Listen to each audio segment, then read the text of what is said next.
Good morning সবাইকে। সবাই বলো কেমন আছো? শুভ অক্ষয় তৃতীয়ার শুভেচ্ছা সবাইকে আমার তরফ থেকে। আজকে হয়তো তোমাদের অনেকের বাড়িতেই পুজো হবে, যাদের বিজনেস রয়েছে বা যাদের দোকান রয়েছে তাদের অনেকের বাড়িতেই হয়তো আজকে পুজো হবে, তাই না?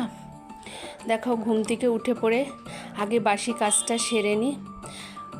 বাসি কাজ সারা মানেই তো ঘুম থেকে উঠে আগে ঘর ঝাড় দিতে হয়।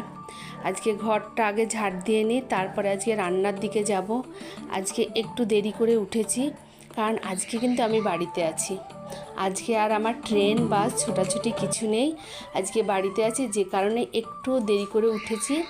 উঠে এরপরে আমি বাসি কাজটা শুরু করেছি, তারপরে টিফিন হবে, তারপরে রান্না বান্না। ছুটি মানে, মেয়েদের ছুটি মানে সমস্ত ঘরের কাজকর্ম, কিছু তো করার নেই। আর কৌশিকবাবু বাজারে গেছে, বাজার থেকে দেখি কি নিয়ে আসে। ছুটির দিন একটু ভালো রান্না করাটাই স্বাভাবিক। খুব একটা ভালো সেরকমভাবে করতে পারবো না, কারণ এই গরমে অত কিছু খাওয়াও আমাদের পক্ষে সম্ভব নয়।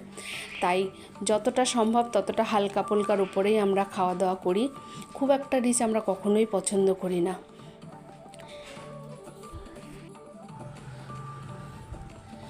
ঘরটা তো দিদি তো রোজই ঝাড় দেয়, কিন্তু সেভাবে তো আর কোনা কোনা করে দেয় না।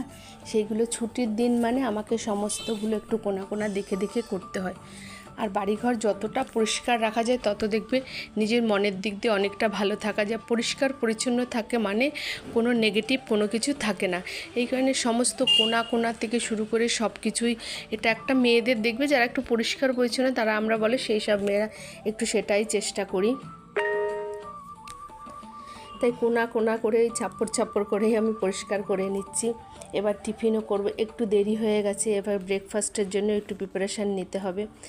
কয়েকটা বাসন আছে, বাসন কয়টাও মেজে নিয়ে এরপরে আমি টিফিন করব। দেখি আজকে টিফিনের জন্য কি আনা হয়েছে, সেটাই তোমাদের সাথে একটু পরে শেয়ার করব। দেখো, কৌশিকবাবু বাজার থেকে চলে এসেছে, ইঁচড় নিয়ে এসেছে, করলা নিয়ে এসেছে আর চিংড়ি মাছ। আজকে এটাই হবে।